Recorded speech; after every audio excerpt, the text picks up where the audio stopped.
Assalamualaikum warahmatullahi wabarakatuh. Waalaikumsalam. Alhamdulillah, salatu wassalamu ala rasulillah habibina sayyidina Muhammad ibn Abdullah wa ala alihi wa ashabihi wa mawalah, amma ba'd. Yang sangat kami cintai saudara-saudari yang di Selandia Baru, Masya Allah, luar biasa. Nah, ini sangat istimewa. Kalau kerinduan beragama di komunitas mayoritas kaum muslimin itu biasa. Kalau ada wali di puncak gunung itu biasa, aman, karena sedikit godaannya. Tapi kalau ada orang bisa istiqomah di lingkungan yang bukan lingkungan kaum muslimin, tentu itu jauh lebih tinggi pangkatnya dibanding yang di tempat lingkungan aman. Maka wali di tengah kota pangkatnya lebih tinggi dari wali di atas gunung. Kekasih Allah di tengah kota godaannya besar. Selandia Baru, negara yang maju, tentunya godaannya besar, maka yang kuat pasti istimewa. Yang kuat istimewa. Baik, subhanallah. Dan luar biasa, Ramadan masih jauh, tapi ternyata kerinduannya sudah tampak hari ini. Sehingga kami pun harus membahas tentang Ramadan, dan ketahuilah bahwa orang yang akan mulia di bulan Ramadan adalah yang memuliakan Ramadan. Orang yang mendapatkan keberuntungan di bulan Ramadan adalah yang menanti kedatangan Ramadan. Dan sangat tepat jika kita harus mempersiapkan diri kita untuk menyambut bulan agung, bulan mulia, bulan suci Ramadan. Bicara tentang persiapan, ada persiapan lahir dan batin. Batin adalah hati kita. Lahir adalah ada hubungannya dengan ilmu-ilmu zahir. Ilmu puasa mah enteng, nanti kami hadirkan pakai praktik singkat di sini. Akan tapi yang lebih utama adalah batin. Kalau disebutkan man shoma ramadhana imana wa ihtisaban ghufira lahu ma taqaddama min dzambi. Berpuasa karena Allah, mengharap pahala Allah, maka diampuni dosanya. Begitu mudahnya pengampunan dari Allah. Tapi itu dari hati yang sudah tertata. Nah, kalau hati tertata, begitu mudah melaksanakan ibadah puasa. Hati yang tertata itu bagaimana? Keimanan, kalau keimanan insya Allah sudah ada. Kalau tidak akan punya iman, kecuali tidak akan ikut acara ini, kecuali memang di hatinya ada keimanan dengan Allah. Bicara Ramadan karena iman kepada Allah. Akan tetapi ternyata tanda ketulusan iman kepada Allah justru adalah di saat kita berurusan dengan sesama manusia. Kalau untuk berpuasa, itu kan disebutkan kutiba alaikumusiyam, diwajibkan puasa atas kalian. Ini seperti diwajibkan pada umat terdahulu dengan tujuan adalah la'allakum tattaqun, agar kalian bisa menjadi orang yang bertakwa. Bagaimana orang bertakwa? Definisi takwa itu banyak sekali. Cuman kalau kita jajar definisi tentang takwa itu tersimpulkan dalam makna yang sangat sederhana, yaitu orang bertakwa atau hakikat takwa adalah bagaimana kita bisa baik kepada Allah dan baik kepada sesama manusia. Yang baik kepada Allah tidak baik dengan manusia tidak disebut sebagai orang bertakwa. Biarpun dia sholat malamnya puluhan rakaat, puasa sunnah, Ramadan dan puasa sunnah tidak pernah putus. Tapi kalau dia tidak baik dengan sesama manusia, tidak disebut orang bertakwa. Belum bertakwa, tempatnya neraka. Sampai dikatakan seorang perempuan dikatakan di hadapan baginda Nabi, seorang perempuan yang tudkar bi kathratis sholati wasyami, ada seorang perempuan yang dia sholatnya banyak, puasanya banyak. Terkagum-kagum sahabat Nabi mendengar cerita tentang seorang wanita yang sholatnya banyak dan puasanya banyak. Hanya saja orang ini tu'dhi jiranahu bilisan, tu'dhi bilisaniha. Tu'dhi jiranaha bilisaniha. Cuman dia punya kebiasaan nyakiti tetangga dengan lesannya. Apa kata baginda Nabi SAW? Biarpun dia ahli ibadah, ahli sholat, ahli puasa, tapi dia suka nyakiti tetangganya dengan lesannya, la khaira fiha, nggak ada kebaikannya bagi wanita tersebut, innaha min ahlin nari, dia ahli neraka. Kisahnya perempuan, tapi sama, laki-laki juga sama, karena kebetulan terjadi ini pada seorang perempuan. Biarpun baik kepada Allah, tapi tidak baik kepada sama manusia, tidak bertakwa. Atau sebaliknya, ada orang baik kepada manusia, tapi tidak baik dengan Allah, maka juga keropos ketakwaannya. Tidak serius bertakwa. Baik kepada Allah itu sangat mudah. Baik kepada Allah sangat mudah. Yang berat memang baik kepada manusia. Baik kepada Allah bagaimana kita menjalankan kewajiban-kewajiban. Sholat 5 waktu. Kemudian puasa Ramadan. Itu pun ada aturan-aturannya, nanti akan kami hadirkan. Kemudian ada haji bagi yang mampu. Zakat bagi yang punya harta dan seterusnya. Sedikit sekali kewajiban untuk baik kepada Allah SWT. Tapi kepada manusia, Masya Allah, yang sebetulnya kalau kita dengan manusia bisa benar baik, akhirnya keindahan ada pada diri kita sendiri. Orang, manusia adalah satu manusia. Ada Allah, ada manusia. Tapi manusia ada ayahanda kita, ada ibunda kita, ada istri, ada anak, ada. Coba, alangkah indahnya hidup kita kalau kita benar jalinan kita dengan ayahanda dan ibunda. Alangkah indahnya hidup kita kalau benar jalinan kita dengan anak kita, dengan pasangan kita.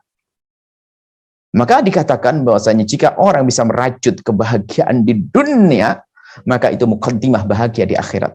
Maka hidupnya di dunia dengan kebencian, permusuhan, pertentangan, dendam, prasangka buruk, itu alamat ahli neraka.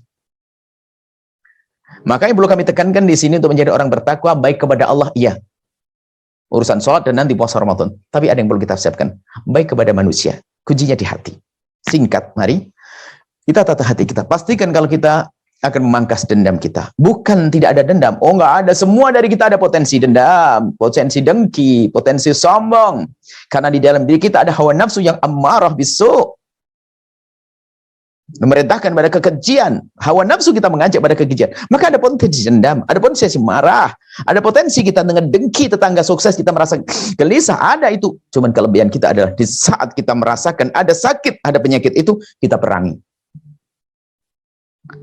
Maka namanya jihadun nafsi, memerangi hawa nafsu kita. Yang dikatakan jihad akbar. Perang agung adalah di saat kita memerangi hawa nafsu kita.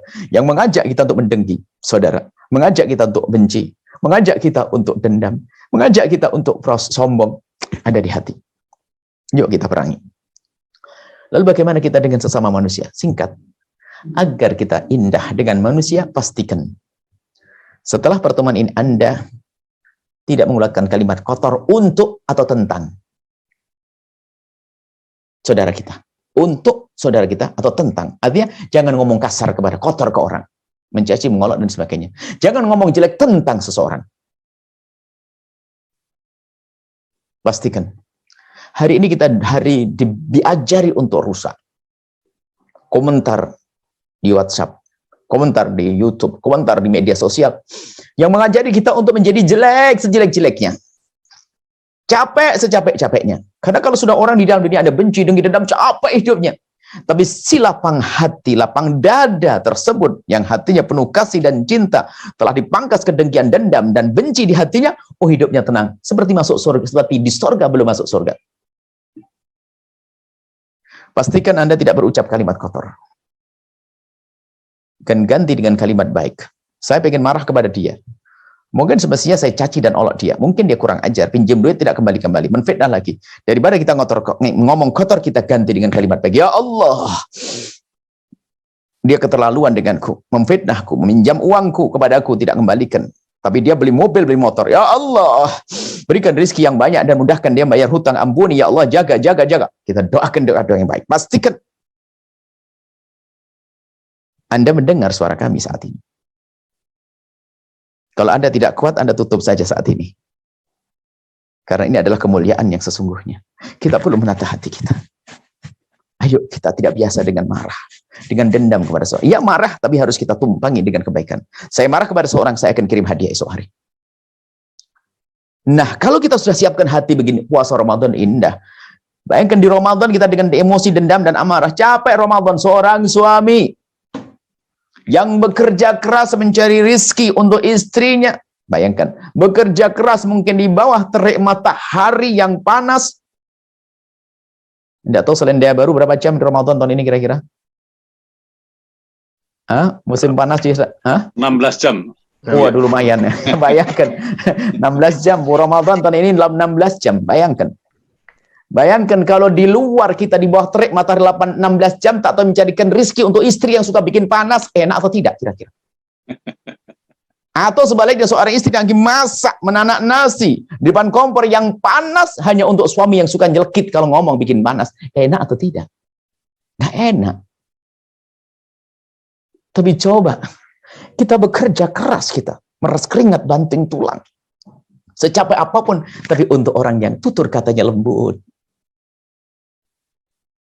penuh ketambahan, terima kasih tidak pernah luput dari lesannya. Permohonan maaf pun juga tidak pernah lepas dari lesannya. Indah. Begitu juga seorang istri menanamkan nasi buat suami. Kita pun dengan tetangga. Loh, puasa enak. Bayangkan kita lagi puasa, tak tanya ngelihat tetangganya beli mobil baru. Dari mana dapat duit? Sakit, kasihan banget itu. Jadi, membersihkan hati itu penting sekali. Untuk menghadapi Ramadan dengan bersih hati. Makanya biasanya tradisi di kampung, kita ada namanya apa, megengan atau apa istilahnya. Sebelum Ramadan kita menukar makanan. Kita membuat nasi, ditaruh di, kalau dulu kan takir bahasa Jawanya itu adalah dari daun begitu, dibagi-bagi tetangga sebelum masuk Ramadan. Sebelumnya itu apa? Ada pesan apa? Yuk kita damai, agar Ramadan nanti ngajak terawih. Enak semuanya. Jadi sebelum Ramadan sudah kita menjalin silaturahmi yang baik. Coba kita tidak pernah ketemu tiba-tiba Ramadan ngajak terawih, kita malah dimarahi. Ah, sok banget, sok soleh. Terawih sendiri kok. Kayak gitu. Tapi kita sudah mulai dengan kebaikan kita. Jadi ini mungkin pertama adalah biasakan lisan tidak mengucap yang jelek untuk seseorang atau tentang seseorang. Jangan ngomongin kejelekan orang. Sudah. Goodbye dengan gunjingan. Selesai, aku tidak mau. Selesai. Maka jika ada orang berbuat salah kepada kita, pastikan akan kita balas dengan kalimat baik. Kita didolimi, kita diambil hak kita. Kita ya Allah berikan kebaikan kepadanya. Ampuni dia. Bisa. Pastikan Anda bisa hari ini. Kalau Anda menganggap ini berat, memang itu berat. Kerjaannya barakah kasih Allah. Anda harus paksakan. Ada sedikit jaminan. Ada sedikit perlu kami sampaikan tentang jaminan dari Nabi SAW. Kalau Anda mendoakan dengan doa baik orang yang bermasalah dengan Anda tadi, maka ketahuilah yang akan dikabul lebih dulu adalah doa untuk Anda. Maka Anda jangan ragu mendoakan. Bahkan kami pun kadang-kadang kalau agak pusing-pusing urusan pondok, pembangunan nggak jalan ya, kadang-kadang guyonannya ini kok tidak ada orang ganggu saya, ini kalau ada ganggu saya lumayan, agar saya doain dengan doa kebaikan nanti saya dapat. Maka kalau ada orang ganggu kita, mencaci kita, ngolah kita, jangan ragu tentang awas nanti malam ya. Dan berani nyaci saya, fitnah saya, gunjing saya nanti malam, awas. Kenapa namanya? Tunggu.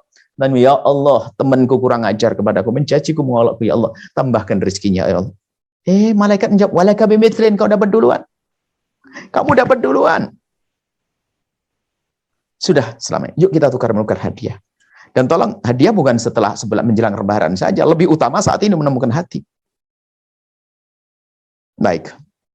Karena waktu ya mungkin singkat saja ini tentang urusan hati tata. Pokoknya jangan caci, jangan ngolok, jangan ngomongin kejelekan orang. Jangan jelekin orang dengan lesan kita, atau lesan maksudnya dengan tangan kita langsung ke orang tersebut. WA juga bisa. Jangan. Hilangkan kalimat kotor yang menyakitkan. Ganti dengan panjatan doa yang baik. Panjatan doa yang tulus ya. Panjatan doa menyakitkan juga ada. Doanya doa bikin kurang aja, bikin sakit hati. Kalau ada orang pelit, lalu kita bilang, ya Allah, jadikan dia orang dermawan depan orang terang-terangan. Ini kurang ajar, nyakiti juga itu doanya. Bukan begitu, doa tulus. Maka Allah akan beri untuk kita. Insya Allah seperti itu. Kemudian, yang kedua adalah ilmu. Adapun ilmunya, ilmu puasa itu sederhana. Kami ringkas dalam fikih itu untuk bermudah. Dalam berpuasa itu adalah ada 9 hal. Tidak kita bahas masalah definisi. Puasa orang paham. Pokok puasa itu pokoknya tidak melakukan yang membatalkan mulai dari matahari masuk waktu subuh sampai matahari terbenam sampai maghrib. Menjelang subuh sampai maghrib itu adalah puasa. Menahan diri dari hal yang membatalkannya. Kan gitu. Definisi puasa adalah menahan diri dari hal yang membatalkan puasa. Mulai dari terbitnya fajar shadiq, yakni masuk waktu subuh, hingga terbenam matahari masuk waktu maghrib. Itu puasa.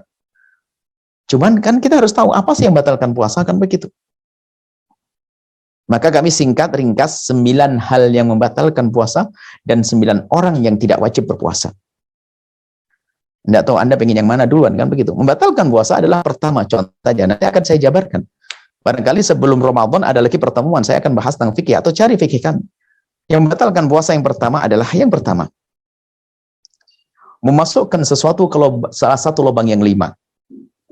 Yang pertama isinya 5. Memasukkan sesuatu ke salah satu lubang 5. Lubang 5 itu adalah lubang mulut, lubang hidung, 2, lubang telinga 3, lubang buang air kecil 4, lubang buang air besar 5. Memasukkan sesuatu ke salah satu lubang 5 ini membatalkan puasa.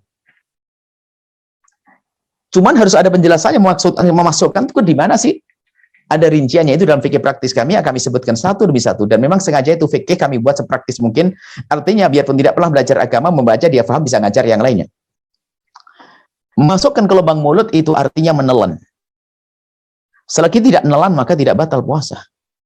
Misalnya di siang hari bulan Ramadan Anda puasa, lalu Anda ambil es krim, langsung Anda masuk ke mulut, begitu, nggak batal puasa Anda, asalkan tidak Anda telan. Cuman sakit, ya ngapain nelen, ngapain masukkan es krim ke mulut? Selagi tidak ditelan tidak batal. Jadi yang batalkan adalah nelen. Nelennya itu yang batalkan puasa. Anda masukkan permen ke dalam mulut selagi tidak ditelan tidak batal puasa. Makruh iya. Selesai. Sederhana. Makanya kalau orang gigit apa enggak batal asalkan tidak digigit. Asal nggak ditelan. Nah, kemudian karena bab nelen biasanya ada pertanyaan lagi karena belajarnya sambil ngantuk. Sampai di rumah bingung. Pak, kalau nelen ludah gimana ceritanya? Oh iya gimana ya? Kayaknya puasanya nggak nelen ludah. Ngeludah terus, kelihatan tidak cantik lagi, tidak ganteng lagi. Ngeludah terus. Kan babnya nelen tadi. Iya nggak tanya. Lah bapak nggak tanya. Mama juga nggak tanya. Ya memang sama-sama nggak tanya, bingung. Akhirnya Pak, dijawab gini, kayaknya sih batal. Kayaknya batal. Berarti kayaknya enggak kan? Pusing. Harus pasti dong ilmu tuh. Nelen ludah itu tidak batalkan puasa. Dengan catatan. Nah ini fikih praktis sederhana. Jadi fikih itu harus paham, nggak boleh setengah paham. Kalau sudah paham tuh Pak, Anda tanya ke Ustadz, Ustadznya tanya, Ustadz nelen ludah batal nggak? Kayaknya enggak. Kayaknya enggak. Apa itu? Pusing, kayaknya enggak, kayak batal juga. Nggak ada tuh. Harus batal atau tidak? Maka jawab, menelan ludah tidak batalkan puasa. Asalkan, nah ini, itu fikih praktis. Sengaja kami akan sindir fikih praktis supaya nanti bisa masuk sendiri ke sana. Menelan ludah tidak batalkan puasa dengan 3 catatan. Pertama, ludahnya sendiri. Kalau ludah orang, ya batal dong lidahnya orang. Cuman biasanya orang masa buyang wong basah lidahnya orang, ya Anda tidak kenal kemesraan. Bisa saja suami istri bermesraan dalam ludah istrinya, bisa saja. Jangan dibayangin yang haram, yang jorok-jorok, masa ludahnya orang di gelas diminum begitu, bukan dong. Jadi ini kan dunia-dunia keindahan, dunia halal. Jadi ludah istri ketelan sama kita, batal. Ludahnya orang lain. Jadi yang pertama adalah ludah sendiri. Ludah orang tidak boleh. Yang kedua, ludah belum bercampur sesuatu. Ludahnya campur permen, batal. Coba batal. Yang ketiga, ludahnya masih di tempatnya. Mohon maaf, sengaja kami buat ini menggelitik supaya nggak lupa-lupa. Ludahnya masih dalam mulutnya sendiri. Kalau seandainya ada seorang ibu-ibu mulai dari pagi nyimpen ludah di gelas, taruh di kulkas, mohon maafin. Sudah, nggak usah diteruskan. Kemudian, itu batalkan puasa. Karena sudah keluar dari mulutnya. Maka, nah ini kami menjelaskan begitu bisa saya untuk meyakinkan bahwasanya, nih, saya punya ludah kalau saya puasa. Nggak batal. Bahkan saya ulama mengatakan, kalau seandainya ada orang mengumpulkan ludahnya sendiri, di dalam mulutnya sendiri, asalkan tidak bercampur dengan siapapun, baru ditelan, nggak batal kok. Asalkan ludahnya. Gampang, fikih itu nggak boleh setengah paham. Harus paham benar. Baik ya, selesai masalah urusan ludah. Kemudian yang kedua adalah memasukkan suatu ke lubang hidung. Ini kalau tidak belajar beneran bisa problem, bisa rumah tangga repot nih. Akhirnya apa? Aduh, kacau nih. Kenapa? Pengajian paling tidak enak hari ini. Memang kenapa? Aduh, memasukkan hidung batalkan puasa. Mau kenapa? Saya punya hobi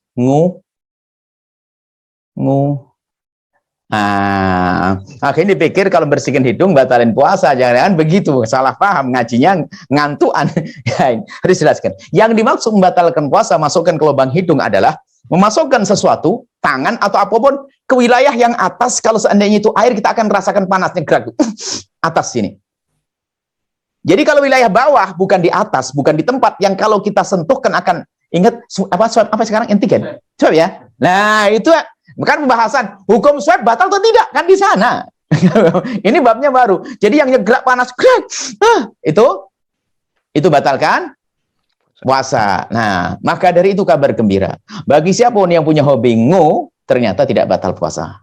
Selesai. Ini sederhananya belajar fikih itu yang ringan, nggak berat-berat. Kemudian masalah kuping, masukkan ke lubang telinga. Itu khilaf di antara para ulama. Telinga adalah, yang dimaksud telinga adalah dalam telinga. Kalau luar telinga, nah luar telinga itu ukurannya apa? Yang masih bisa dijangkau oleh kelingking kita itu luar. Yang tidak bisa dijangkau dalam. Misalnya pakai korok kuping batal puasa menurut mazhab Imam Syafi'i. Dan jumhur ulama. Kecuali mazhab Imam Malik. Jadi ini khilaf kalau masalah telinga. Jadi nanti mohon, ini adalah fikih itu harus tahu dasarnya dulu. Kalau permasalahan nanti, gimana hukum swab nanti? Kita tahu hukumnya begini dulu, baru nanti solusi, beda pembahasannya. Jadi belajar fikih itu satu-satu, nggak boleh diacak begitu. Jadi belajar fikih praktis dulu, paham. Baru nanti, gimana hukumnya swab nanti. Jadi itu adalah, masukkan ke lubang telinga. Kemudian masukkan ke, mohon maaf, lubang depan. Mohon maaf, lubang depan, mohon maaf. Suami istri, halal. Bercumbu dan sebagainya. Mohon maaf kalau seorang suami memegang wilayah istri tidak ada masalah. Tapi mohon maaf jangan sampai jemarinya masuk ke dalam. Batal. Atau seorang wanita di saat bersuci dari buang air kecil, cukup, Allah sudah maha tahu, cukup dengan perut jemari begini sudah bersih. Perut jemari. Perut jemari digosokkan ke wilayah tersebut. Tapi kalau jemarinya dimasukkan begini, batal puasanya. Lubang belakang cuma demikian. Baik, ini contoh saja, tidak akan saya sampaikan semuanya. Kalau belajar, kami ingin memastikan bahwa belajar fikih itu adalah enak. Ini saya kasih contoh yang batalkan puasa. Yang pertama adalah masukkan satu ke salah satu lubang 5. Ini saja. Mungkin sampai di sini nanti ada setelah salah satu lubang 5, selebihnya gampang. Selebihnya enteng-enteng. Sebenarnya nggak pakai rincian ini.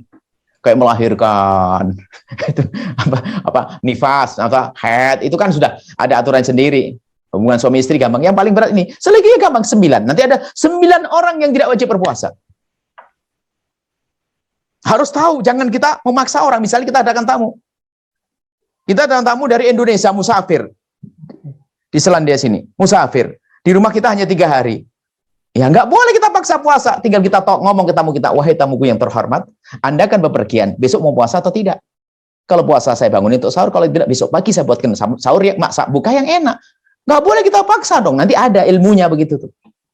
Jadi fikih harus pasti, nggak boleh setengah-setengah. Insya Allah nanti bisa diikuti. Yang kebetulan ya, insya Allah kajian fikih praktis itu mungkin bisa dilihat Ramadan yang lalu ya, di video kami Ramadan yang lalu. Yang insya Allah Ramadan ini kita akan rutin di Al-Bahjah TV. Itu fikih lanjutan, fikih sholat jamaah, fikih korban, fikih haid wanita, ada beberapa fikih jenazah. Fikih jenazah penting sekali. Dan juga karena kita itu sudah dunia ini global, di era global ini, itu memang dasarnya kami hadirkan fikih Syafi'i. Cuman dalam menyelesaikan masalah kami akan hadirkan nanti kalau ada pertanyaan dan sebagainya, kita lihat situasi tempat tersebut. Masya Allah, ini mungkin sekelumit tentang persiapan dohir ya, punya ilmu fikih dong, kan begitu insya Allah. Nah mungkin kita sampaikan semuanya sekarang, hanya sekedar kami kritik saja, biar rindu setelah ini Anda rindu untuk belajar fikih. Ternyata belajar fikih tidak susah dan sangat gampang. Lebih susah ngitung matematik, belajar matematik. Belajar fisika lebih susah. Belajar lebih susah, percaya. Makanya belajar fisika aja bisa, biologi bisa, belajar fikih aja nggak mau. Ini terus mau kemana ini? Baik, insya Allah ini saja.